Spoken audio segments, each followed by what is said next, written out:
সে তার পরিচয় দেয়নি, সে শুধু পানি দিতে গিয়ে মৃত্যুবরণ করছে নৃশংসভাবে। প্রশাসন থেকেও আমাদেরকে বারবার বলা হইতেছে, আমাদের ফোন চেক করতেছে, আমরা যেন কোথাও বের হইতে না পারি।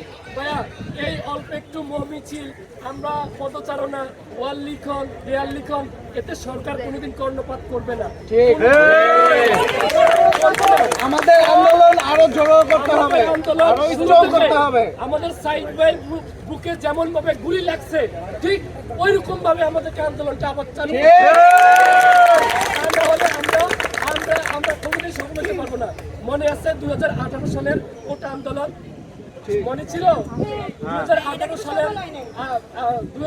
সালের আমাদের যে সড়ক আন্দোলন কি করছে? এই 93% কোটা দিয়ে আমাদেরকে একটা মূলা ঝুলাই দিছে। ঘরে চলে যাও ভাই, কসম করে বলতে পারি, আমরা যদি আমাদের বুকে রক্ত থাকে, আমরা যদি সত্যিকার এই দেশপ্রেমিক হয়ে থাকি, এই স্বৈরাচারের বিরুদ্ধে আমরা আজকে থেকেই আমাদের কঠোর থেকে কঠোর আন্দোলনে যাব। আমাদের হাজার হাজার ভাই এখন কারাবরণ করতেছে, তাতে কি আমাদের আন্দোলন কমে ছিল? ছিল না, থাকবে না। আজকে আমাকে ধরে নিয়ে যাবে, আগামীকাল আমার বোন দাঁড়াবে, আমার বোনকে ধরে নিয়ে যাবে, আমার ওই ভাই দাঁড়াবে। এটা স্কুল না, এটা কলেজ ইউনিভার্সিটি না, এটা প্রত্যেকটা স্টুডেন্টের দাবি।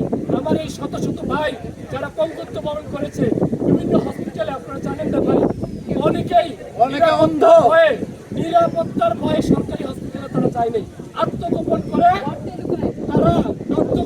তারা বিভিন্ন বেসরকারি হসপিটালে তারা চিকিৎসা নিয়েছে। অনেকের পা কেটে ফেলছে, অনেকের হাত কেটে ফেলছে। এখনো আমাদের মায়েদের আহাজারি আকাশ পাতাল ভারী হয়ে যাচ্ছে। সবার কাছে আমি হাত জোর করে অনুরোধ করবো, আন্দোলন যদি করতে হয় গুলের মুখে আমরা করবো। আপনারা জানেন, আমরাও জানি, আমাদের পক্ষে দেশবাসী না, বহির্বিশ্ব আমাদের পক্ষে। ইতিমধ্যে আমাদের প্রবাসী ভাইয়েরা তারা রেমিটেন্স পাঠানো বন্ধ করে দিছে। প্লিজ, এই 16টা বছর এই স্বৈরাচারের বিরুদ্ধে আমরা আন্দোলন কোন দল, কোন রাজনৈতিক দল করতে পারে নাই, যেটা আমরা শিক্ষার্থীরা করে দেখাই।